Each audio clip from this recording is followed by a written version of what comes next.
en estos nuevos tiempos, ¿verdad? Tiempos difíciles. Qué gusto ¿Qué haces, verte. Marcelo? ¿Cómo estás? Hola Sebastián, ¿cómo te va? Tanto Tengo, tiempo. tengo tu certificado, Sebastián, Y mi y número de la revista todavía tenés. la publicación tengo. Creo que Sí, sí, sí. en corto plazo vamos a estar en Buenos Aires y te lo llevo ahí. Y después Dale, hago una dale. escala en Neuquén para visitarle a Gustavito, mi viejo amigo. Yo estoy en Salta ahora, ¿eh? ¿En Salta? ¿Y qué haces en Salta? Sí, y porque me vine a vivir acá, acá tengo mi hija mayor y, y además, bueno, ahora estoy en pareja acá en Salta y después a Neuquén voy siempre, ¿no? Por supuesto, porque además soy profesor en la universidad que está ahí cerca de Neuquén, está en Río Negro. Les aviso que ya está toda la gente, por las dudas, para que sepan que esta conversación está siendo escuchada por todo el mundo. Por favor, Bueno, después en es privado una nosotros conversación abierta. No, tenemos muchas no, no, cosas que yo hablar aviso por las dudas, digo, qué sé yo, de capaz tu que. tipo de divorcio que te estoy haciendo. Una Bueno, broma. pasa que Marcelo Torres, tenemos que en todo caso anunciarlo, ha sido defensor interamericano y actuamos juntos en el caso Guantanamo contra Argentina y es un honor tenerlo acá, ¿no? Gracias por la invitación a Sebastián y para mí es un gusto estar compartiendo con ustedes. Desde Paraguay, Paraguayo, por supuesto, exacto. desde Cacupé, Paraguay, no estoy en Asunción. Estoy también como vos, un poco retirado de la ciudad de Asunción. Bueno, me pongo en silencio.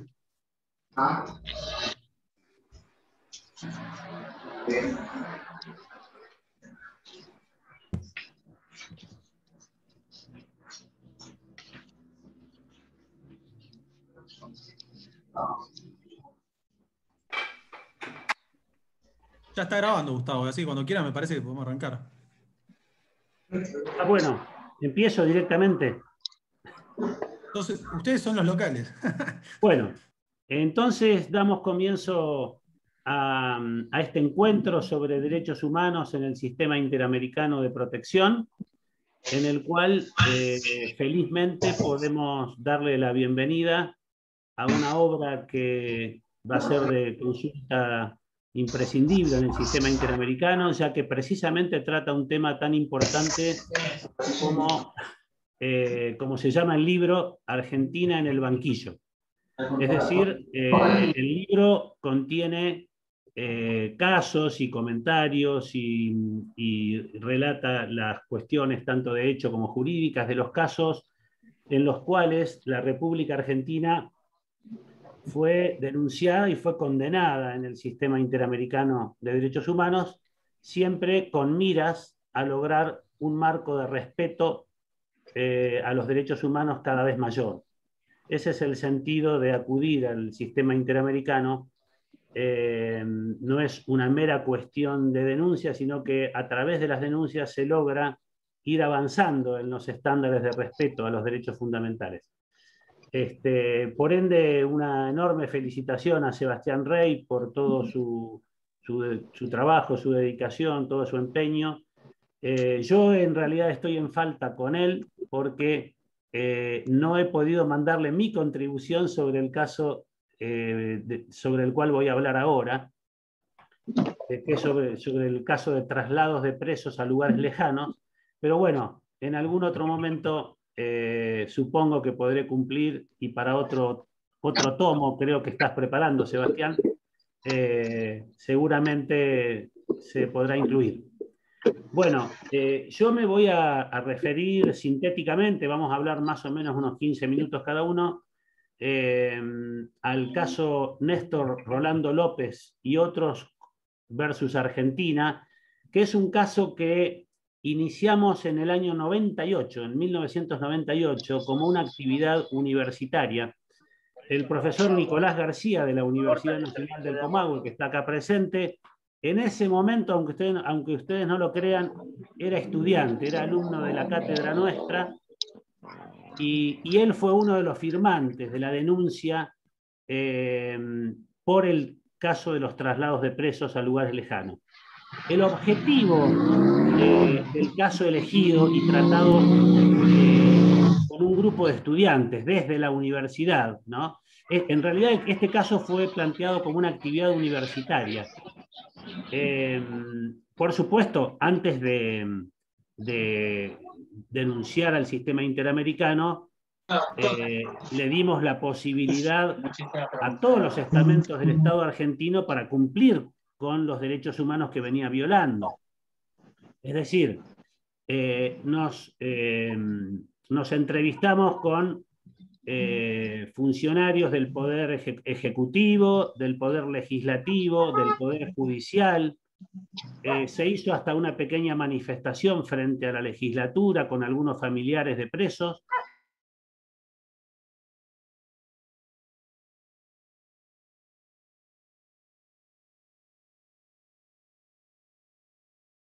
Esperá, Gustavo, que estás mudo, Gustavo. Micrófono, Gustavo, no te escucho. ¿Ahora? Perdón, ¿no se escuchó nada de todo lo que dije? Se escuchó casi todo, Gustavo, una pequeña fracción nada más no lo escuchamos, que por lo visto lo hiciste accidentalmente, apretaste el micrófono en mudo. Ah, sí, bueno, perdón. Se escuchó hasta que dijiste lo de la manifestación.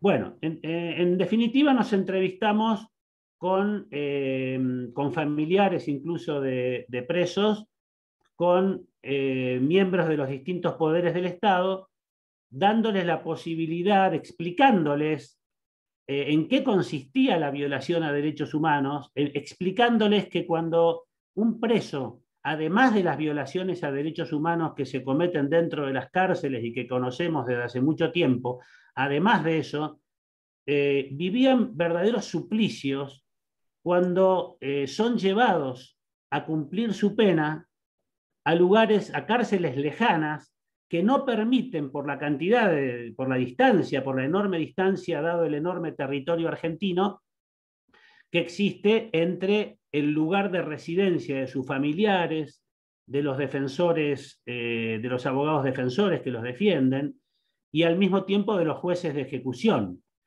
Dada esa enorme distancia, tener durante mucho tiempo, sobre todo durante mucho tiempo, en algunos casos muchos años directamente, se ha mantenido y desgraciadamente se mantiene todavía en Argentina una enorme cantidad de presos en lugares tan lejanos que no pueden ver más a sus hijos, a sus parejas, a sus padres, a sus amigos y peor también a sus defensores y a los jueces. Por ejemplo, estamos hablando de distancias de 800 kilómetros, 1000 kilómetros, 1500 kilómetros, casi 2000 kilómetros que hay entre Neuquén y Chaco. Es decir, distancias verdaderamente extensas, ¿no? Verdaderamente amplias. Por esta razón, elegimos algunos casos y empezamos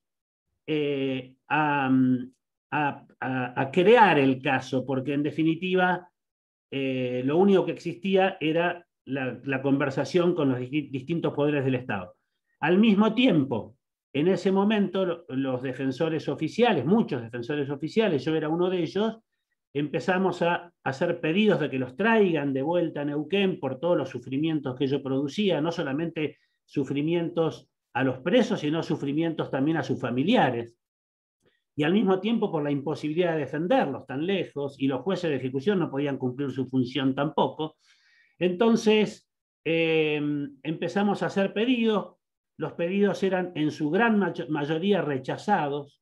Frente a los rechazos interponíamos todos los recursos para tratar de agotar la vía del derecho interno. Logramos que se expidiera en varios de ellos la Corte Suprema de Justicia de la Nación, que para variar los rechaza sin siquiera decir por qué, aplicando un instituto del derecho argentino vergonzoso, instituto por el cual la Corte rechaza lo que quiere, diciendo que no es trascendente, que no le importa el tema, sin decir por qué no le importa, porque nadie puede sostener que no le importa que los presos sufran de la manera que se los hace sufrir. Algunos incluso se han llegado a suicidar por los traslados lejanos, ¿no? Esos han pasado ahí en un escrito que acabamos de presentar, mencionamos 2 casos salteños, ¿no? bueno, de presos que eran de Buenos Aires y que los mandaron a cumplir la pena a Salta. De manera que una vez que agotamos la vía del derecho interno y vimos que en Argentina no había ningún tipo de solución, no había ni hay ninguna voluntad de solucionar el problema, desgraciadamente, entonces denunciamos el caso al sistema interamericano, a la Comisión Interamericana de Derechos Humanos. Luego de muchos años se declaró formalmente admisible, la comisión planteó el caso ante la Corte. En la Corte Interamericana se realizó la audiencia oral propia de todos estos litigios. Allí pude ejercer la defensa junto con Fernando Díez, un defensor oficial penal de la provincia de Neuquén. Y bueno, felizmente no fue bien en el caso en cuanto a que condenaron a Argentina. Muy brevemente, lo que nosotros planteamos en la denuncia, que nos acompañó en ese sentido con toda contundencia la Comisión Interamericana de Derechos Humanos, planteamos la violación a la integridad corporal, al derecho a la integridad corporal de los presos que sufrían verdaderos suplicios no pudiendo ver a sus familiares. Al mismo tiempo, la afectación del derecho a proteger a la familia, la protección de la familia, porque al no haber la familia se deteriora, y al mismo tiempo la afectación del principio del fin de reintegración social como fin de la pena, porque si se le obstaculiza la posibilidad de mantener los vínculos familiares, en lugar de servir para algún fin positivo, termina resquebrajando todos los lazos fundamentales para que la pena cumpla alguna función positiva. Al mismo tiempo, y lo que resultó sumamente importante es que también se marcó, y eso fue acompañado por la comisión y después por la sentencia, que estos traslados ilegítimos que afectaban todos estos derechos humanos también afectaron los derechos humanos de los familiares, no solamente de los presos trasladados, sino también de los familiares que no podían ver a sus hijos, a sus padres, a sus parejas, etc. De manera que también fueron declarados víctimas, además de los presos trasladados, de los condenados que tuvieron que cumplir la pena en lugares sumamente lejanos, los familiares de esos condenados.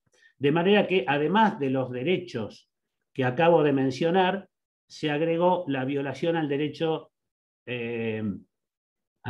a que la pena no trascienda indebidamente de la persona del condenado, es decir, que no produzca efectos que no son propios de la privación de la libertad, efectos adicionales que recaen directamente sobre terceras personas no condenadas.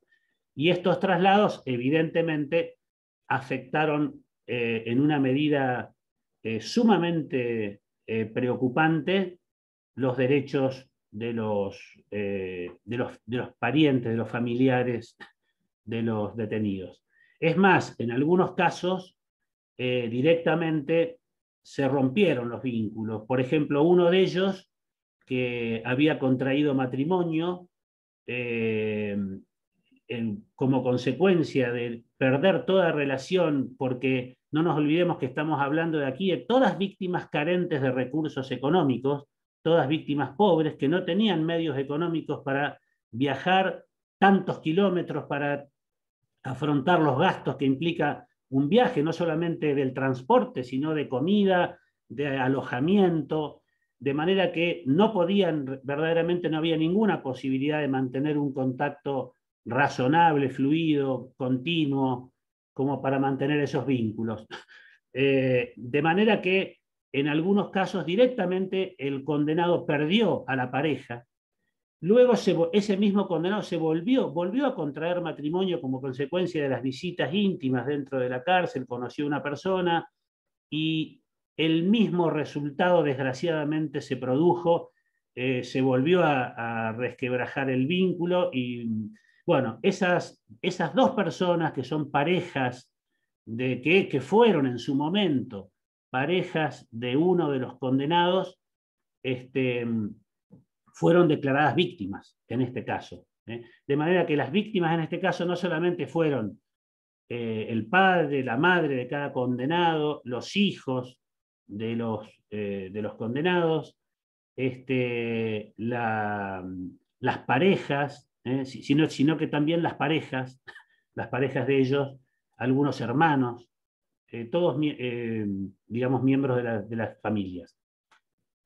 De manera que, por supuesto que esto es un resumen demasiado apretado, pero lo que marca es que la Corte Interamericana de Derechos Humanos, como consecuencia de esa audiencia oral, declaró responsable internacionalmente al Estado argentino por violar todos esos derechos de los presos y de los familiares.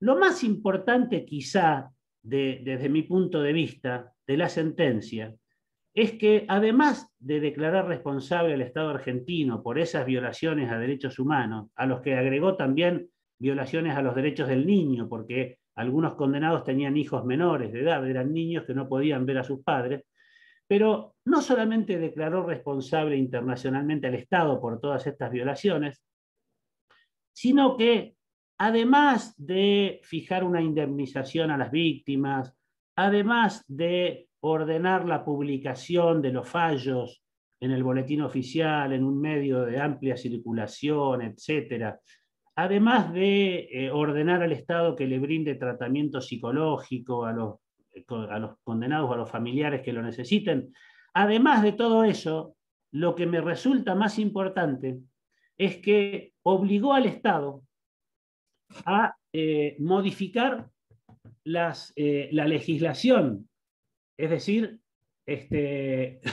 a dictar todas aquellas medidas, como dice expresamente, el Estado debe adoptar todas las medidas necesarias de orden legislativo, administrativo o judicial para reglamentar los traslados de personas privadas de la libertad condenadas de acuerdo a la Convención Americana. Todo eso de acuerdo a la Convención Americana sobre Derechos Humanos y de acuerdo con los estándares establecidos en la presente sentencia.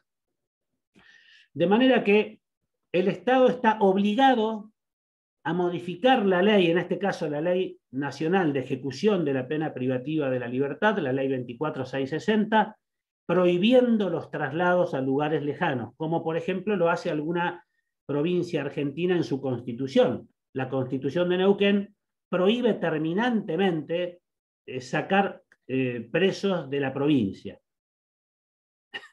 De manera que con esa sola cláusula, que no establece ninguna excepción, que es contundente, ¿no?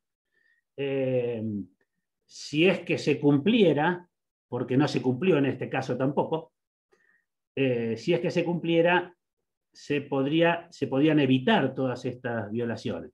Pero bueno, el Estado está obligado a modificar su ley nacional para prohibir los traslados a lugares lejanos de aquí para adelante. El problema es que junto con esa medida legislativa que tiene que tomar el Estado y que no la tomó, también tiene que adoptar medidas administrativas o judiciales.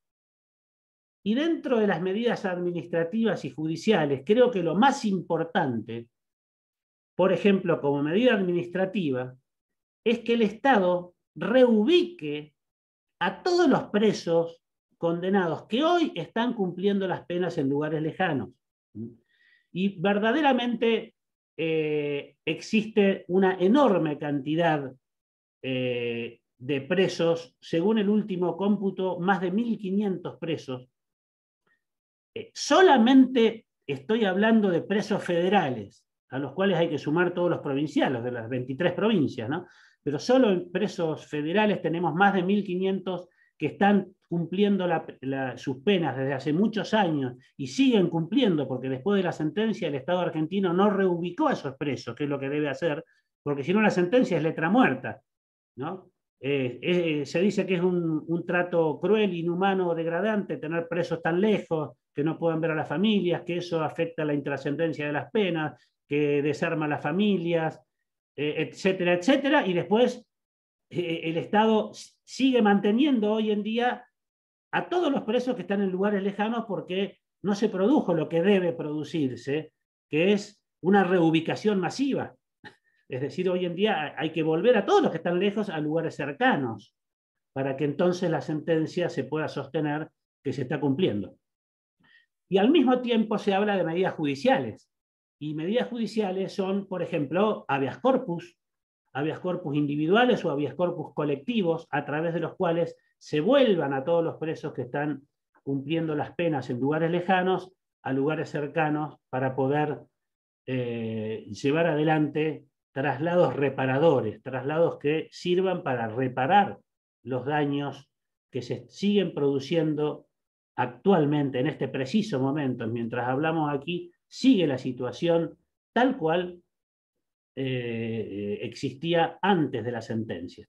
Lo único que el Estado invoca es haber dictado un reglamento en el ámbito del Servicio Penitenciario Federal que establece ciertas reglas procesales, por ejemplo, que tienen que notificarse a los defensores antes de hacerse los traslados, 3 días antes, para dar la posibilidad de que los defensores se opongan. Establece la posibilidad de que los jueces ejerzan un control judicial sobre esa decisión, pero permite la decisión, ¿no? Tanto permite la decisión que entre el artículo 7 y el artículo 16 de este protocolo, del protocolo del Servicio Penitenciario Federal, se regulan los traslados a lugares lejanos. En vez de prohibirse los tratados a lugares lejanos, se los regula, se los legaliza. Es decir, se dice, cuando una persona es trasladada a lugares lejanos, tiene asegurado su derecho a comunicarse telefónicamente o a través de otros medios audiovisuales. En realidad parece una provocación, porque obviamente que si está lejos hay que tratar de que hable por teléfono, pero lo que no tiene que estar es lejos, tiene que cumplir la pena en lugares donde sea posible recibir visitas como parte del proceso de reintegración social, como una condición necesaria para no vivir la pena como un trato cruel, inhumano o degradante, etc. De manera que el Estado no ha cumplido absolutamente, el cumplimiento es solamente parcial, demasiado parcial, una parte muy pequeña, solamente para el ámbito federal, no para otro ámbito que no sea el federal, ¿no? Y al mismo tiempo, en estos artículos que recién estábamos tratando, lo que dice este protocolo es que los traslados a lugares lejanos, perdón, que los traslados tienen que efectuarse a lugares cercanos en la medida de lo posible. Cuando se pone en la medida de lo posible, quiere decir que lo que se está aludiendo aquí es a razones de orden práctico. Y por razones de orden práctico, por ejemplo, por falta de cárceles suficientes, no se pueden incumplir derechos humanos. Es decir, si no hay cárceles, el Estado tendrá que establecer las medidas carcelarias que correspondan, etc. Pero lo que no puede hacer, porque no hay cárceles, es mandarlos a lugares lejanos. Y si no puede tratarlos bien, no los puede torturar, por ejemplo. Y bueno, digamos, tiene razones de orden práctico que alegar, no por ello se justifica que siga violando derechos humanos y siga trasladando a los presos a lugares lejanos. Por lo tanto, ese reglamento que dictó el Servicio Penitenciario Federal ni es una ley, es una medida administrativa que la puede dejar sin efecto en cualquier momento, no tiene la estabilidad de las leyes, no se aplica a 23 provincias argentinas, se aplica solo a las cárceles federales, y al mismo tiempo no prohíbe los traslados a lugares lejanos, los reglamenta y los autoriza, y por ende creo que el mayor desafío que nos queda todavía por afrontar en este caso es la intervención activa en esta etapa de ejecución de la condena, de ejecución de la sentencia, que es la que estamos pasando hasta ahora, La sentencia se dictó el 25 de noviembre del 2019. Recién ahora el Estado presenta el primer informe de cumplimiento de la sentencia, en el cual el mayor problema que se plantea, para nuestro punto de vista, es el que se vincula con estas medidas legislativas, administrativas o judiciales que tiene que tomar el Estado para revertir la situación. Bueno, estas son las cuestiones centrales del caso de traslados de presos a lugares lejanos, y entonces pasaría la palabra a Guillermo Maqueda, docente de la Universidad Nacional del Comahue y al mismo tiempo víctima ante el sistema interamericano. Adelante entonces, Guillermo. Hola, buenas tardes a todos. Bueno, en primer lugar agradecerle a Sebastián y a la Cátedra de Derecho Penal por la invitación. Y si bien, como decía Gustavo, la presentación, o sea, me mencionan como docente de la FADEX y al mismo tiempo víctima del sistema interamericano, entiendo que la razón central por la invitación tiene que ver por este segundo motivo y no por el primero, pero no puedo ignorar al mismo tiempo que soy docente de la FADEX y que, o sea, el día de hoy y mañana estoy de paro y, o sea, tengo que hacer una mención al respecto de que hoy la docencia universitaria afiliada y adherida a la CONADO Histórica estamos de paro reclamando por nuestros salarios, por el retraso salarial, las ofertas misérrimas que están haciendo en este momento. Y bueno, quería empezar haciendo esa mención. En segundo lugar, o sea, un primer comentario sobre el libro de Sebastián. O sea, el libro de Sebastián, hasta ahora he leído, o sea, la introducción, el prólogo y el capítulo que de alguna manera trata las dos denuncias que se dieron a raíz de las causas de la tablada ante el Sistema Interamericano de Derechos Humanos. Y, o sea, me gusta mencionar que el capítulo, o sea, ese capítulo que se llama Preso de la Tablada, un salvavidas desde el corazón del imperio, es realmente un capítulo cuidado, o sea, me gustó, y quiero rescatar también la intención que, o sea, plantea Sebastián en la introducción al libro y que se cumple en el capítulo del libro, por lo menos en este capítulo del libro, donde él intenta, o sea, logra, mejor dicho, rescatar el contexto de las denuncias, las voces de los actores, las actrices, los actores en los procesos. Y también me gusta porque, o sea, de alguna manera recupera la trastienda de todos estos procesos y, o sea, le pone el gustito de lo apasionante que puede ser el ejercicio de la abogacía sin que yo sea abogado. Bueno, o sea, los compañeros o sea, cuando pregunté, bueno, de qué querían que hablara, respuesta obvia, que hable de mi caso.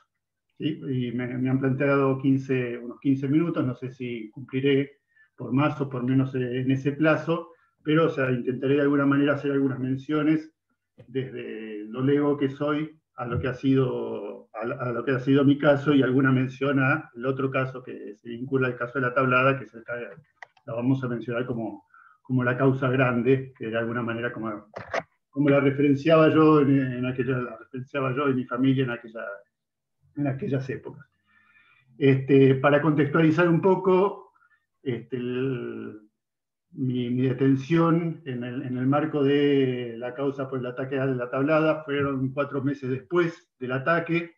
A mí me detienen cuando me van con una orden de arresto, una orden de detención, me van a buscar a mi casa, no estaba en la facultad, me van a buscar a la facultad, y ahí es que me detienen. Primera cuestión en términos de contexto. Segunda cuestión en términos de contexto, y es que en ese momento los procesos penales, por lo menos en el federal, si me estoy equivocando me corregirá Gustavo, o sea, Nicolás era demasiado joven, capaz que ni se acuerda de eso, los procesos penales eran procesos escritos, o sea, tanto en el federal y el nacional, como creo que la mayoría de las provincias, me parece que Córdoba era una de las pocas que tenían juicios orales. Pero, o sea, la causa de la tablada fue tramitada por una ley que fue aprobada en los primeros meses del gobierno de Alfonsín, que fue la Ley de Defensa de la Democracia, que, o sea, tenía dos particularidades. O sea, una era que establecía plazos rápidos. O sea, yo recuerdo, por ejemplo, cualquier apelación se tenía que hacer la fundamentación en el momento. Entiendo que en los otros procedimientos, o sea, había una dilación entre una instancia y la otra. Y al mismo tiempo, el otro aspecto era que justamente fuera de la etapa de instrucción, que seguía siendo escrita, la etapa de juicio era juicio oral. Eso hizo que, o sea, el juicio de la causa grande, o sea, caminara muy rápido. O sea, en el mismo año 89 se estaba haciendo el juicio y se estaban haciendo las condenas. Y, o sea, mi causa, que fue, o sea, a raíz justamente de esta detención posterior, fue, o sea, no fue al mismo tiempo, sino que fue elevada a juicio al año siguiente, pero también en el plazo de un año, yo ya tenía la sentencia, un poquito más de un año, yo ya tenía una sentencia en el juicio oral.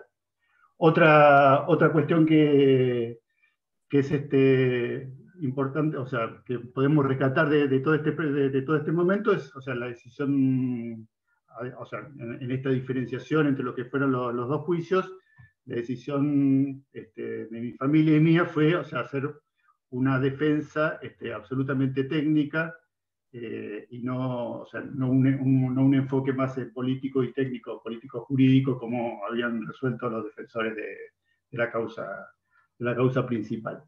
Pero al mismo tiempo tenía la característica esta de que, o sea, todo el procedimiento en la Argentina, o sea, por lo menos en lo que fue el juicio oral, o sea, mi juicio fue siempre condicionado de alguna manera por lo que fue pasando en la causa principal, una causa profundamente atravesada por, o sea, los condicionamientos políticos, fundamentalmente los condicionamientos políticos de lo que podía ser el poder militar. La condena en ese momento mi condena fue de 10 años de prisión, lo cual significaban 6 años y 8 meses hasta la libertad condicional. Después del juicio oral se hizo lo que habilitaba la ley de defensa de la ley, era recurso extraordinario que fue denegado por la Cámara. O sea, la ley de defensa de la democracia establecía que eran las cámaras federales las que se constituían como tribunal oral. O sea, los juzgados de primera instancia eran las instrucciones, las cámaras federales eran los tribunales orales. El recurso extraordinario fue denegado, fuimos en queja a la Corte, y ahí, o sea, la Corte en la misma fecha deniega el recurso en queja, o sea, de mi defensa, y el de recurso en queja de la causa principal. Y ahí yo creo que, o sea,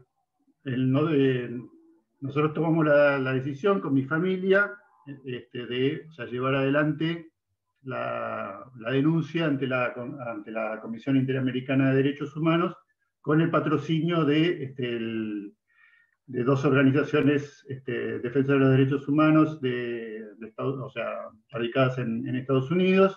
O sea, una es America's Watch y la otra es el CEGIL, que, o sea, presentaron la denuncia ante la Comisión Interamericana de Derechos Humanos. La decisión de la Corte fue en marzo del 92, la denuncia estaba siendo presentada en septiembre del 92. Durante todo el año 93 nos estuvieron de alguna manera, en mi lectura, dilatando en el trámite en la Comisión Interamericana, dilatando por parte del gobierno con insinuaciones y la posibilidad de una salida, de una solución amistosa que contempla todo el sistema interamericano de derechos humanos. Solución amistosa que se terminó, o sea, que la oferta del gobierno terminó siendo 6 meses de conmutación de pena, inaceptable, o sea, por parte nuestra, de manera que en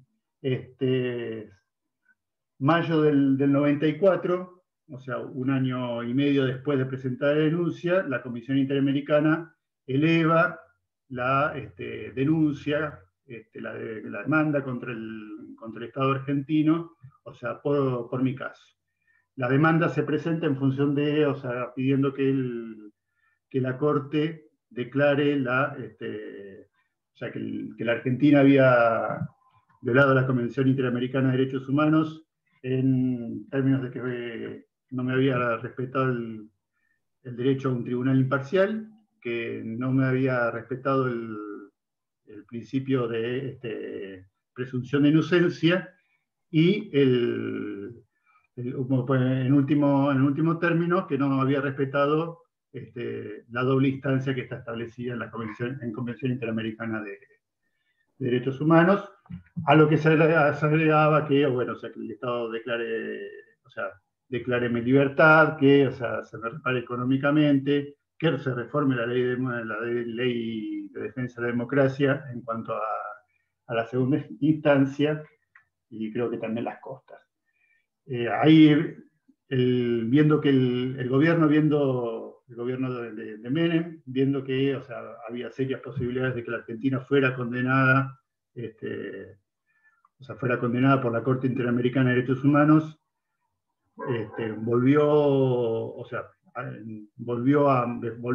realmente en esa instancia hace una oferta de acuerdo por el cual se me conmutaba la pena a una cantidad de años que me permitieran inmediatamente obtener la libertad condicional, y, o sea, a cambio le pedíamos a la Corte, a través de la Comisión Interamericana de Derechos Humanos, que en ese momento era la única que estaba facultada para actuar ante la Corte, creo que ahora también pueden actuar los abogados de parte, que se retiraba la demanda.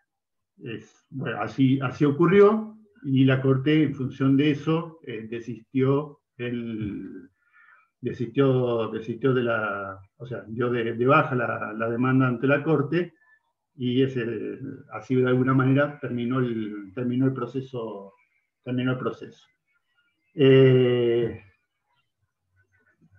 Algunas cuestiones en términos de reflexión, o sea, después en todo caso Sebastián podrá comentar algo más o se podrán hacer alguna pregunta. Una cuestión que ahí como que me apareció cuando Sebastián me hizo la entrevista, de alguna manera me dijo, bueno, o sea, pero vos obtuviste cuando obtuviste la libertad, ya, o sea, ya eso ya estaba y no se te ocurrió seguir con la demanda. Y, o sea, yo lo planteé, o sea, bueno, en realidad, o sea, lo que estábamos buscando era mi libertad. Todavía me faltaba una cantidad de tiempo considerable como para decir, o sea, me espero unos meses más y ya está. Y sí, o sea, eso fue lo que aceptamos. Le comenté a Sebastián, y eso es reflejado desde la voz de los protagonistas, de mis abogados, en el libro de Sebastián, que había expectativas o sea, por parte de los abogados, que la Corte, viendo el chantaje que había detrás, o sea, el chantaje en el sentido de que, obviamente, estando mi libertad de por medio, íbamos a aceptar desistir o sea, la propuesta de desistir de la demanda. Había la expectativa de que la Corte, o sea, no aceptara o sea, los términos del acuerdo y siguiera con la demanda, pero la Corte no lo hizo. Y hay otra cuestión que a mí me parece que me hizo reflexionar un poco todo, o sea, la presentación de esta charla, la pregunta de Sebastián en su momento, y es que hay algo reparador que a mí me funcionó como reparador, fue el de alguna manera o sea, que se haya constituido el caso Maqueda. O sea, el hecho de que, o sea, el caso Maqueda, por lo menos en los primeros años posteriores a la denuncia, como que caminara dentro, o sea, uno escuchaba el rum rum, de que caminaban, por lo menos en determinados ámbitos del ejercicio de la profesión, de los tribunales, caminaba como uno de los aspectos jurídicos a tener en cuenta. Creo que aparecen en algunos fallos. Yo en 2003-2004 lo encontré citado en el programa de procesal penal de Mendaña, como parte de la bibliografía. Entonces eso en algún punto fue reparador, o sea, fue decir, más allá de que obtuve mi libertad, también tuvo un segundo efecto que fue, o sea, reconocer, o sea, que se fuera reconociendo dentro del sistema jurídico argentino que se debía garantizar la segunda instancia en los procesos penales. Y bueno, eso también quería de alguna manera mencionarlo. Y en términos de reflexión general, para no extenderme más, también el conjunto de las denuncias, o sea, mía, o sea, que de alguna manera tuvo algún impacto, entiendo, sobre la otra denuncia que hicieron el conjunto de compañeros o sea, condenados por la tablada, por todas las violaciones de los derechos humanos que existieron en el marco de ese ataque, que, o sea, también, o sea, fue un elemento que contribuyó a, bueno, por un lado a la libertad anticipada de los compañeros, pero además también al conjunto de, o sea, acciones posteriores que han existido y o sea, de reparación y de reconocimiento de las violaciones de los derechos humanos, en los cuales no puedo dejar de mencionar la condena al general Arrillaga, que también está recuperada por Sebastián en el libro, la condena al general Arrillaga por la desaparición y la ejecución de uno de los compañeros posterior a la rendición en el ataque. Bueno, o sea, básicamente, o sea, es un poco ese es el relato, que es en el sentido, en algunos aspectos, o sea, es lo que está contenido, recuperado por parte de Sebastián en su libro, y entiendo que eso era la expectativa que había con respecto a mi participación. Bueno, muchas gracias, Guillermo. Le pasamos entonces la palabra a Irma Girolami de Sorbellini, víctima y peticionaria ante el Sistema Interamericano de Derechos Humanos. Adelante entonces, Irma. Buenas tardes. Es muy grato para mí ser invitada a esta conferencia. Si bien yo mucho de leyes y no manejo, el que hablaba mucho de estas cosas era Leandro Laguna, pero él desgraciadamente tampoco está entre nosotros ahora, así que... Pero bueno, hace 32 años que mataron a Sergio y Raquel. Y fue una cosa que se investigó por muchos lados, pero nunca se llegó a la verdad. Yo la verdad que no creo que ahí los políticos se encargaron mucho iban al frente con nosotros, pero por otro lado trataron de tapar las causas, porque los chicos que fueron presos no tenían nada que ver y los tuvieron bastante tiempo. Y yo creo que en el caso nuestro estuvo muy metida la policía y los políticos que se encargaron de hacer todas esas cosas sucias que hacen siempre. No sé qué más decirles. 32 años y sin justicia, sin Sergio, sin Raquel, los dos recién recibidos, Sergio de agronomía y Raquel maestra, que ni uno ni el otro pudo ver sus títulos, ninguno, porque yo al año siguiente me fui a la escuela donde Sergio se recibió y lo recibí yo al diploma. Así que fue muy triste. Si bien el pueblo, toda la sociedad en general nos acompañó en todas los pedidos de justicia, nunca tuvimos una respuesta que digamos, vamos por este lado y estamos bien guiados, pero no sé, no pudimos saber nunca. Aunque uno por dentro se lo imagina. Cuando están los poderosos, no. Cuando hay poder, no hay justicia. Yo, desgraciadamente, en ese momento tengo que ser muy breve porque tengo el turno para la vacuna y no puedo extenderme mucho porque ya. Muchísimas gracias por el espacio que me han dado. Les agradezco un montón. El libro yo todavía no lo vi, pero ya lo voy a leer. Me interesa mucho. Muchísimas gracias. Bueno, muchas gracias, Irma. Te dejamos para que cumplas algo tan importante que es proteger tu salud. De manera que, bueno, entonces, para cerrar este encuentro, le damos la palabra a Sebastián Rey, entre tantas cosas, docente e investigador de Derechos Humanos de la Universidad Nacional de Buenos Aires y de la Universidad Nacional José Clemente Paz. Y bueno, lo que más nos interesa en este momento, autor del libro que acá se presenta, La Argentina en el banquillo. Adelante, Sebastián.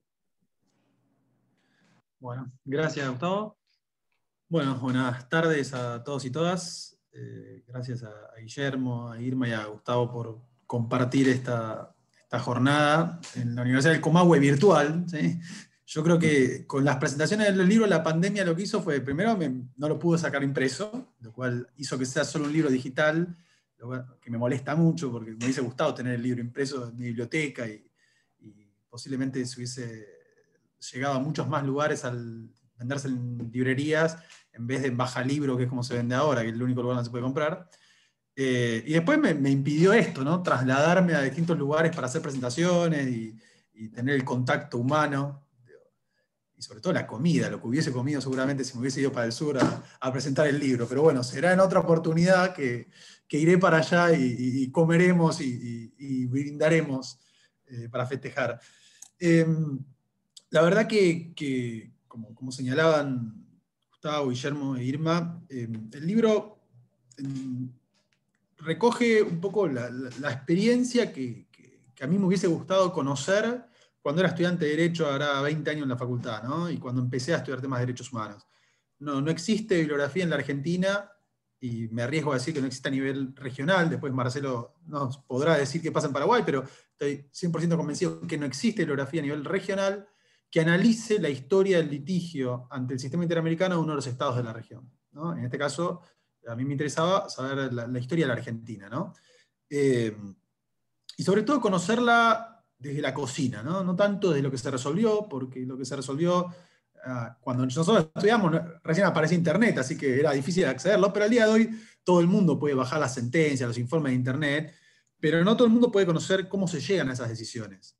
Y por eso a mí me parecía siempre muy importante hacer las presentaciones con las víctimas, sus abogados, para que cuenten la historia que hay detrás, ¿no? Porque la lucha de Irma y de Lagunas, que hasta el día de hoy se sigue dando, porque todavía no hay condena en la causa por los responsables de las muertes de Raquel y de Sergio. Todo lo que está detrás del caso de la tablada, que después alguna cosita más voy a decir, me parece que eso no se enseña en las facultades de Derecho y es muy difícil acceder a esa información. Entonces, el laburo que nosotros hicimos durante 4 años, analizando todos los casos de Argentina a lo largo de los 40 años de historia del sistema, y a partir de 350 entrevistas, era un documento histórico que me parecía que era un pequeño aporte que yo podía hacer a la historia de los derechos humanos en nuestro país, ¿no?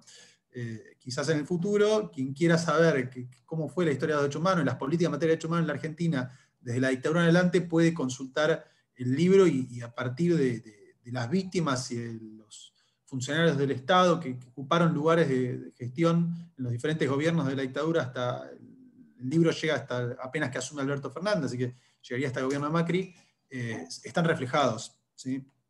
Y creo que en ese sentido, visibilizar estos casos después de muchos años es en cierto sentido reparador para las víctimas y sus familias. Porque en gran medida hay muchas víctimas que han muerto, hay muchos familiares de víctimas que han muerto, y sus testimonios no quedaron reflejados en ningún lado. Entonces, ese aporte que creo que podía hacer yo contando estas historias de vida detrás de las sentencias, me parecía que podía servir incluso para volver a traer discusiones que todavía no han sido saldadas por la sociedad argentina. El caso del doble crimen de Río Colorado, el triple crimen de Cipolletti, son cuestiones que todavía están en la impunidad y que es natural que con el paso del tiempo la lucha cada día sea más difícil y el acompañamiento a las marchas cada vez sea menor, e incluso que la gente empiece a desconocer qué es lo que había pasado, ¿sí? La vez pasada hablábamos cuando presenté el libro con María del Carmen Verdú, ya hay muchos jóvenes que no conocen quién fue Bulacio, que por ahí para mi generación, digo, era un paradigma ver la muerte de Walter y lo que implicó eso para el control de las detenciones por parte de las fuerzas de seguridad, pero bueno, pasaron 30 años, y bueno, así como el tiempo pasa para nosotros, las nuevas generaciones desconocen esa parte de la historia argentina, me parecía muy importante reflejarla. Entonces el libro, más que ser un libro de derecho, termina siendo un libro de la historia de los derechos humanos en la Argentina, desde la dictadura adelante, y me parecía que está bueno porque no solo cuenta el surgimiento del movimiento de derechos humanos como consecuencia de las violaciones de derechos humanos de la dictadura, ¿sí? Y la aparición de los organismos, entre comillas, históricos o tradicionales, ¿sí? Madres, abuelas, el propio el CELS, la Liga y la PDH que venían de antes, sino que también empieza a contar la aparición de los organismos de derechos humanos de la democracia. Y ahí aparece la CORREPI, aparece COFABI, aparecen varias organizaciones, que yo, SUMEC en Mendoza, organizaciones que se empiezan a dedicar a la búsqueda de justicia por las violaciones de derechos en la década del 90 o ya en este siglo. Entonces, condensar todo eso en una sola obra, creo que era algo que por lo menos a mí me hubiese gustado leer y me parecía que podía ser un aporte significativo. Después está también un poco, a mí me interesaba hacer un libro federal, un libro que cuente la historia de los derechos humanos también a partir de las realidades provinciales, ¿sí? No solo pensar en clave de sentencia de la Corte Suprema o de cámaras de casación, sino también ver qué pasaba en las provincias en estos procesos, porque el caso de Irma lo refleja muy claramente. Digo, la característica del sistema interamericano, esta subsidiariedad que tiene, esta necesidad de primero agotar los recursos a nivel doméstico, hace que muchas veces el Estado federal tenga que responder por conductas o actos o omisiones de los estados provinciales, ya sea por los poderes ejecutivos o principalmente por el Poder Judicial de las provincias. La inactividad del Poder Judicial de las provincias. Entonces empezar a contar esos procesos políticos provinciales también me parecía muy, muy interesante para que en el resto de las provincias se conozcan, ¿no? No es tan conocido. Incluso para mí muchos de estos casos, que en las provincias eran muy paradigmáticos, hasta que empecé a trabajarlos más en serio, yo no los conocía, no sabía lo que había pasado en Río Colorado, no conocía el triple femicidio de Cipolletti, no conocía la historia de Sandra Chá en Salta, la historia de la Cajonat, digo, era bastante desconocida, es algo que uno está muy metido en temas de derechos indígenas. Entonces, conocer esas historias provinciales me parecía muy, muy, muy importante para tener en la cabeza, ¿no?, cómo es la situación de los derechos humanos en la Argentina. Porque en cierto sentido es bastante ilustrativo de la evolución que ha tenido las políticas de derechos humanos y sobre todo con las entrevistas que intenté hacer, era también mostrar cómo la política reaccionaba en cada proceso democrático, ¿no?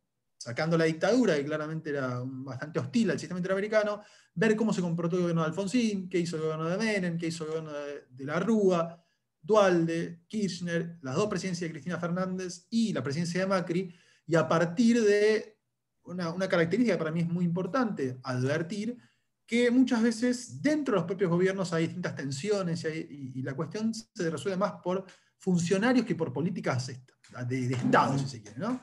Muchas veces es una persona la que termina resolviendo un caso y no un gobierno. Entonces, empezar a advertir el rol de determinados personajes, entre comillas, pero sujetos que intervinieron en estos casos, y contar cómo se tomaron las decisiones y cómo se llegaban a ese tipo de decisiones, creo que era interesante. Y en ese sentido me parece que el libro también es bastante plural, porque digo, uno al atravesar todos estos gobiernos va a encontrar peronistas, radicales, gente de izquierda, gente de derecha, y le di el micrófono a todos y todas, digo, salvo quien no quería aparecer, que hay gente que directamente no quiso aparecer, el resto está reflejado. Y entonces, creo que en ese sentido, incluso reflejé textualmente las cosas que no comparto. Es decir, muchas de las cosas que dice el libro yo no estoy de acuerdo. Pero la idea de reflejar los casos a partir de la opinión de sus protagonistas me parecía que lo hacía más auténtico. Y también mostraba las contradicciones muchas de la historia argentina, ¿no? En general uno va a ver que en todos los casos todas las partes están disconformes. Está disconforme la víctima, está disconforme el Estado, están disconformes los abogados. Entonces mostrar esa tensión me parecía que también estaba bueno. Una de las cosas que uno, y el caso de Irma lo refleja claramente, una sensación que en general queda cuando uno termina de leer el libro o viendo los casos, es que la víctima tiene una gran frustración. ¿Sí? En la gran mayoría de los casos la víctima no es reparada por el sistema interamericano, principalmente por el tipo de litigio con el cual se denunció a la Argentina durante mucho tiempo, que tenía que ver con graves violaciones de derechos humanos, casos de tortura, ejecuciones extrajudiciales, gatillo fácil. Entonces, digo, esos casos, después de 20, 30 años, es muy difícil encontrar justicia penal. Entonces, Irma podrá, si después terminamos y quiere tomar de nuevo la palabra, la víctima en general no consigue justicia para el caso propio. Entonces, el sistema lo que termina siendo es a mi entender, una excelente forma, una excelente garantía de no repetición de las violaciones de derechos humanos. Es decir, el sistema sirve para que lo que le pasó a Irma no le pase a otro.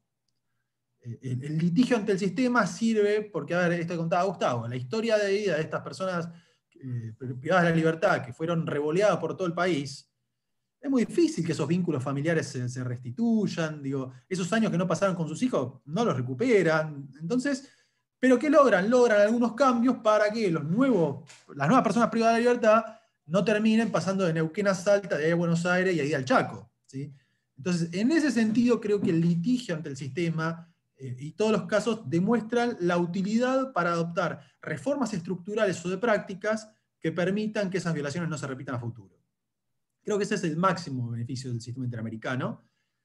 Y también lo que demuestra es un déficit que tiene que ver con la formación de abogados y abogadas, de explicarles a las víctimas para qué esto sirve. ¿Sí? Muchas veces las víctimas creen que van al sistema interamericano y en poco tiempo van a tener una respuesta, y eso no va a pasar. El sistema interamericano es muy lento y el sistema interamericano está tapado de denuncias. Entonces la selección, entre comillas, de los casos es muy si se quiere, estricta, y son muy pocos los casos que la Comisión va a declarar admisibles y que va a analizar si se violan o no derechos humanos. Entonces, esa expectativa que muchas veces la víctima tiene, el sistema no se la va a satisfacer, y muchas veces tiene que ver con un defecto nuestro de no explicarle bien cuáles son las características de esto. ¿Sí? Hay gente que está privada de la libertad y cree que con el sistema iba a obtener la libertad. Y muchas veces, digo, el caso de Guillermo es bastante excepcional porque es de la década del 90, cuando el sistema todavía no estaba colapsado.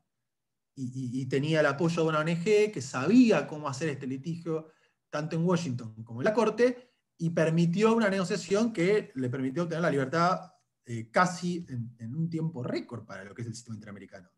Pero personas privadas de la libertad al día de hoy que hagan una denuncia como la de Guillermo no tienen ningún tipo de respuesta a la Comisión, por lo menos en los primeros 10 años, para que le declare admisible la denuncia. Entonces, ahí hay un problema muy grave de acceso a la protección internacional que tiene que partir de una mejor, si se quiere, explicación de cuáles son los alcances de la Comisión Interamericana para no frustrar a la víctima, porque si la víctima ya viene de 10 años de negaciones a nivel interno, sumarle 10, 15 años de negación a nivel internacional es sumar sufrimiento. ¿Sí? Y en ese sentido, para mí las soluciones amistosas son una salida que le ahorra sufrimiento a la víctima. El problema es cuando la solución amistosa después no termina siendo cumplida. ¿Sí? Muchas veces la víctima cree que cuando firma el acuerdo de solución amistosa con eso ya está, y en definitiva no es la realidad eso. Muchas veces esa solución amistosa después, si no hay voluntad política, aún después del acuerdo no se cumple. Y creo que en el libro esta cuestión de la voluntad política en materia de derechos humanos queda muy claro en todos los casos. ¿Sí? tiene que haber voluntad política para sentarse a negociar con una víctima, tiene que haber voluntad política para negociar, tiene que haber voluntad política para llegar a un acuerdo, para cumplir ese acuerdo, y cuando no hay voluntad política, eso se desaparece automáticamente. Y tiene que haber voluntad política para cumplir una sentencia de la Corte Interamericana. Hay gente que cree que llega a la sentencia de la Corte Interamericana y se salvó. No. Digo, si no hay voluntad política, esa sentencia no se cumple porque el sistema no tiene un método para obligar a los estados a que cumplan. Y sobre todo cuando hay reparaciones tan difíciles como las que mencionaba Gustavo. ¿Sí? No es un tema fácil. Entonces, si no hay voluntad política, y en algunos casos consensos legislativos muy difíciles de alcanzar, piensa en Argentina, por ejemplo, desde la época de Bulacio tiene pendiente la reforma del régimen penal juvenil. Y esos consensos en el Congreso no se consiguen, en años electorales ni de casualidad, y cuando no son años electorales, tiene una gran dificultad esto, porque cuando empiezan a discutir el régimen penal juvenil, lo primero que aparece es bajar la edad de imputabilidad. Entonces Argentina no cumple la sentencia hace más de 20 años, porque esa ley es muy difícil de que salga. Entonces pensar el sistema interamericano teniendo en cuenta sus particularidades, me parece que es algo muy, muy importante. Con relación al caso de Guillermo y de Tablada, sobre todo para quienes son penalistas, me parece que el caso Tablada es quizás uno de los casos más importantes de la historia argentina, por el abanico de decisiones que eso generó a nivel interno. ¿Sí? Producto de Tablada es, por un lado, bueno, el caso de Guillermo y el antecedente de Guillermo con la primera sentencia que en realidad la Corte acepta el desistimiento de Argentina, es Maqueda. Pero después tenemos, por un lado, a Vela, que es el informe de la comisión en lo que Guillermo llamaba la causa grande, que es el resto de las personas que habían sido condenadas. A Vela es un informe importantísimo en la historia de la Comisión Interamericana, sobre todo en lo que hace a la aplicación del derecho humanitario en situaciones que no son estrictamente conflicto armado, con toda la crítica y la discusión que trajo eso en el ámbito del sistema. Y después está el impacto a nivel doméstico, porque por un lado aparece la doble instancia en materia penal, es producto del caso Tablada, ¿sí? el inicio de la aparición de la Cámara de Casación Penal, básicamente. ¿Sí? No la doble instancia en materia penal entendida en tanto Mohamed, que es el otro caso que tuvieron ustedes, es decir, la idea del derecho a la revisión amplia, sino directamente el derecho a la revisión. En la época de Guillermo no había revisión. Y parte del litigio de Tablada genera la creación de la Cámara Nacional, la Cámara Federal, ahora nacional en aquel momento, de casación penal. También producto de Tablada es el espanto del caso Acosta de la Corte. ¿Sí? En un incidente de excarcelación de Acosta, que era otra de las condenadas en Tablada, es el fallo donde la Corte Suprema termina diciendo que los informes de la Comisión no son obligatorios y que no hay que cumplirlo. Y se acuerdan que decía que el límite de la prisión preventiva no se aplicaba en la Argentina. El límite que establecía la propia ley argentina. Entonces, en esa época ya la Comisión había sacado el informe de Firmenich, y había sacado Jiménez, y la Corte dice en Acosta, no, nosotros eso no lo aplicamos porque no es obligatorio. Bueno, eso también es en un incidente de Tablada. También como consecuencia de Tablada es el caso Felicetti de la Corte, ¿sí? Donde ahí claramente la Corte habla del derecho a la doble instancia. Y 20 años después, también a raíz de Tablada, aparece el caso Arrillaga de la Corte, ¿no? Y la idea de la prescripción o no de una causa donde claramente estábamos hablando de violaciones de derechos humanos en democracia. ¿Sí? Tablada no es un hecho de la dictadura, pese a que la conducta de Arrillaga y los miembros del ejército era una dinámica muy parecida a la que tenían en la época de la dictadura, ¿sí? Porque una vez que termina el ataque de la Tablada, hay detenciones, hay tortura, hay ejecuciones, hay desapariciones. ¿Sí? Es la misma dinámica. Y eso en el libro creo que está contado, ¿no? Como Arrillaga, por ejemplo, reconoce en el juicio a Eduardo Salerno, que era uno de los abogados de los presos, como alguien a quien él había torturado en Mar del Plata durante la dictadura. Fíjense la locura, ¿no? De todo esto. Pero bueno, también aparece mencionado. Creo que, y cierro con esto, no sé si va a haber lugar para preguntas, por ahí alguien quiere preguntar algo, entonces me parece que podemos dejar unos minutos. Creo que este libro a mí me parecía interesante destinarlo no solo para abogados y abogadas o estudiantes de derecho, que me parece que les puede ser muy útil porque va a tener un insumo para entender cómo funciona el sistema interamericano de verdad, más allá de lo que dice la Convención Americana o el reglamento, ver de verdad cómo se cuentan los plazos, ver de verdad cómo se genera que la comisión declara admisible un caso, ver de verdad cómo se prepara una denuncia ante la comisión. cómo hay que hacer ese seguimiento para que la comisión te trate el caso, cómo se litiga ante la Corte, sino también para entender un poco la historia de la Argentina y de los derechos humanos en la Argentina, ¿no? Me parece que es un libro que puede ser interesante para los organismos de derechos humanos, que refleja su historia, y en definitiva para cualquiera que quiera entender un poco los pormenores y el ir y venir de las ambivalentes y políticas en materia de derechos humanos de nuestros gobiernos democráticos. Así que bueno, les agradezco a todos y todas, y Gustavo, no sé si van a abrir un espacio para preguntas. Bueno, Sebastián, muchas gracias. Muy interesante todos los temas. En realidad, para polemizar casi eternamente. Ojalá tengamos en algún momento el libro en papel y contemos también con otro tomo, en donde yo pueda cumplirte con mandar el mío, mi aporte, cosa de tenerlo más a mano en la biblioteca y consultarlo más asiduamente. Antes de concluir, no sé si alguien de los que está, ya sea los que participaron como todos los que están escuchando, si alguien quiere o preguntar algo, o cuestionar algo, o polemizar algún punto.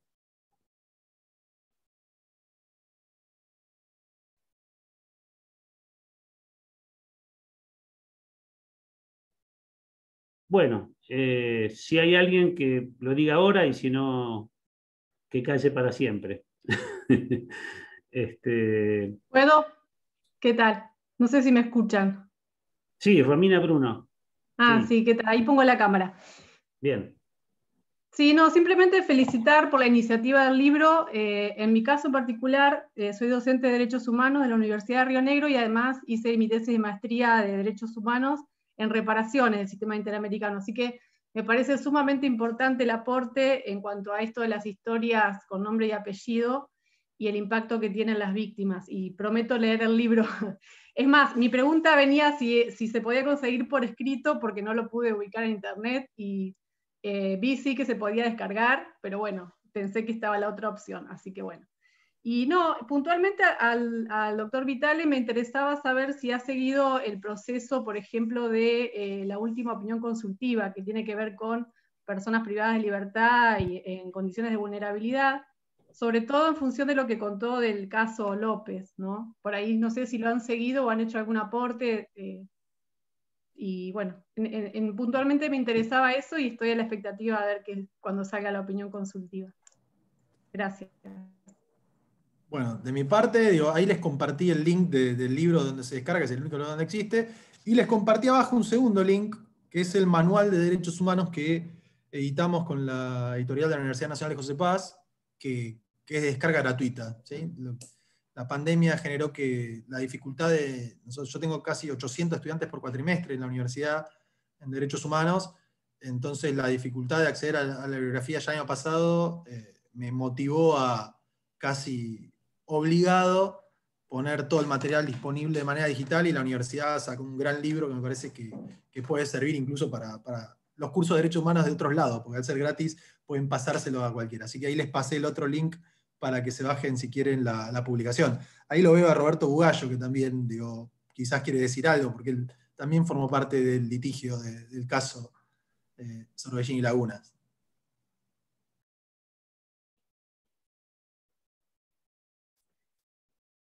Perdón, no me quedó claro la Argentina en el banquillo. Ese libro sí lo pueden consultar por internet, porque recién nos decía Romina Bruno que no había podido acceder. Claro, solo se puede descargar por internet. Es un libro que supongo que es con una aplicación. Es un PDF que debe ser, que baja libros, te deja bajar, y lo puedes leer en tu computadora, celular, tablet, pero no lo tienen en papel. Papel no. Claro. Bueno, sobre la opinión consultiva, Romina, yo en realidad sabía que creo que ayer se la podía seguir en vivo, pero no, yo la verdad que estaba con otros temas y no tuve posibilidad de escucharla. Así que bueno, ojalá haya sido fructífera. No sé si vos la escuchaste, ¿querés comentar algo de eso? No, entiendo que en realidad está todavía en proceso, pero me hubiera gustado y justo no, tampoco pude ver la transmisión. Voy a ver si queda grabada para verla después. Gracias. No, de nada, gracias.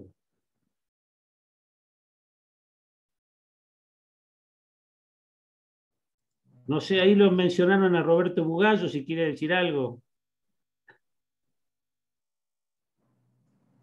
Estabas mudo, Roberto. Ah, está Pon el mudo. Sí. micrófono. Prende el micrófono.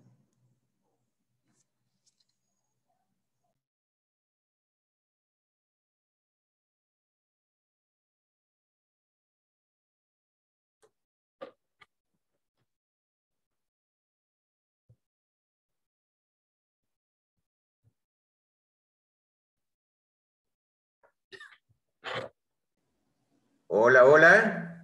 Sí, Ahí sí, se está. escucha. Gracias, Sebastián.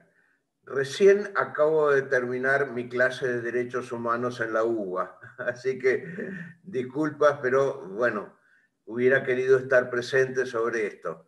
Gracias, Sebastián, me pareció muy interesante.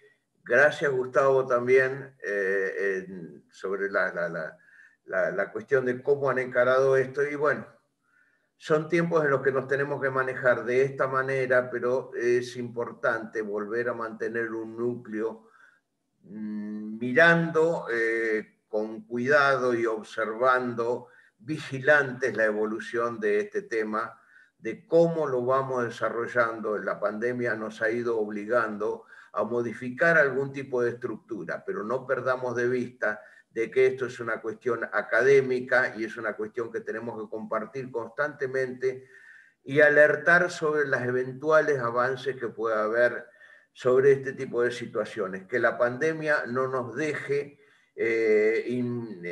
inmersos en un quietismo y que volvamos a seguir trabajando en un conjunto, sobre todo con la mirada internacional y mirando cuidadosamente cuáles son las respuestas del sistema interno. Gracias.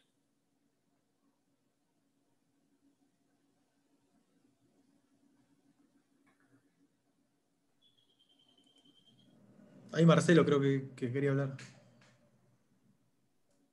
Marcelo Torres, adelante, Marcelo. Gracias, Gustavo y Sebastián. Bueno, solo para agradecerte, Sebastián, de la invitación que me cursaste y ver tu trabajo. En realidad no tuve acceso a esta investigación que realizaste, que me parece valiosísima. No hay un trabajo similar en Paraguay. Yo lo estaba analizando ya hace un par de meses. O sea, que si de repente hay algo similar al tuyo, es mera coincidencia. Aunque las cosas bellas hay que copiarlas, dicen. Creo que va a ser de mucho valor para lo que es el desarrollo jurisprudencial eh, de los procesos en que estuvo sometido la Argentina, tanto a nivel académico como a nivel político, porque en el fondo son decisiones políticas las que los estados toman al momento de cumplir o no cumplir con las condenas. Entonces, Sebastián, te felicito nuevamente. Sé que sos muy laborioso, te conozco, conocí ya tu trabajo y por lo visto vos no parás, sos una persona que no estás parando, ni la pandemia te ha parado y eso es sumamente loable y vuelvo a felicitarte. De paso también estoy feliz de haberle encontrado a Gustavito Vitale después de tantos años. Me trae tantos lindos recuerdos de esos tiempos en que estuvimos trabajando juntos, en el caso Mohamed. Y bueno, nada más eso. Un gusto haber compartido con ustedes.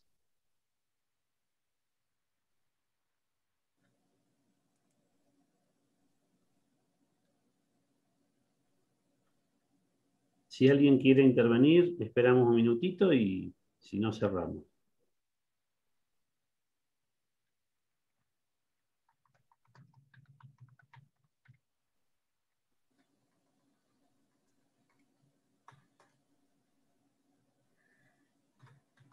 Bueno, si les parece, entonces damos por cerrado el encuentro. Muchas gracias a todos por haber participado. Fundamentalmente, muchas gracias a los que han sufrido los casos en carne y hueso y han tenido el valor de venir aquí a contarlo. Y fundamentalmente a Sebastián por este trabajo tan importante que tenemos que leer, por supuesto, y al mismo tiempo tomar como un instrumento que nos vaya abriendo los ojos a todos para, como vos mencionabas hace un rato, conociendo la entrecasa de los casos, ¿no? Es decir, para poder pensar, sobre todo los estudiantes, aquí hay muchos estudiantes, para pensar cómo llegamos al sistema interamericano en los casos.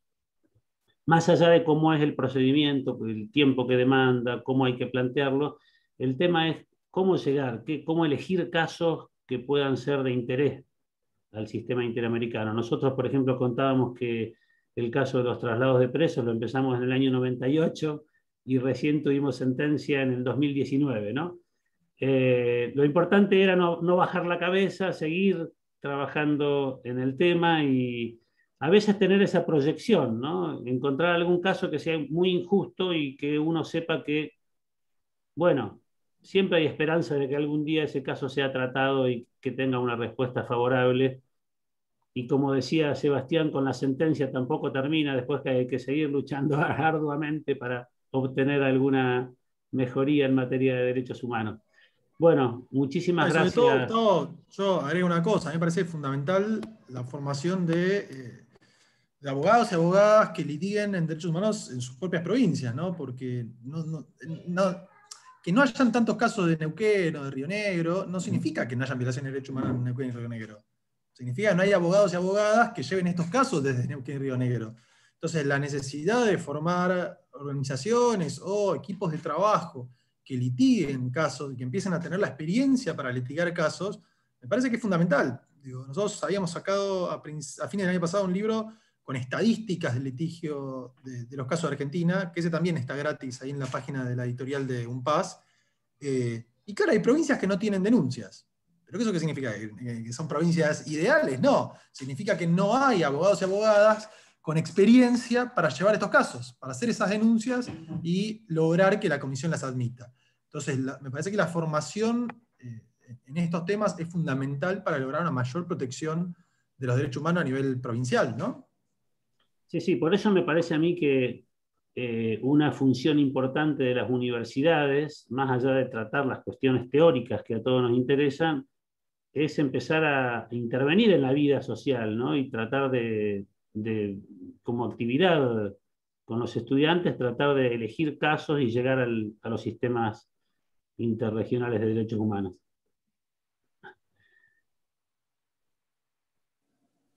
No sé si estás hablando, Sebastián, no se te escucha.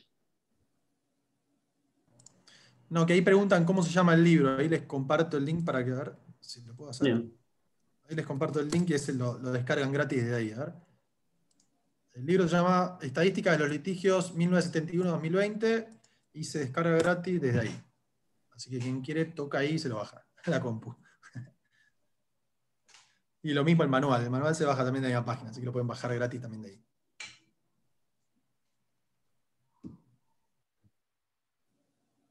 Bueno, nos despedimos entonces de todos. Un gran abrazo para todos. Algún día nos daremos un abrazo presencial. Por ahora de esta forma. Hasta luego.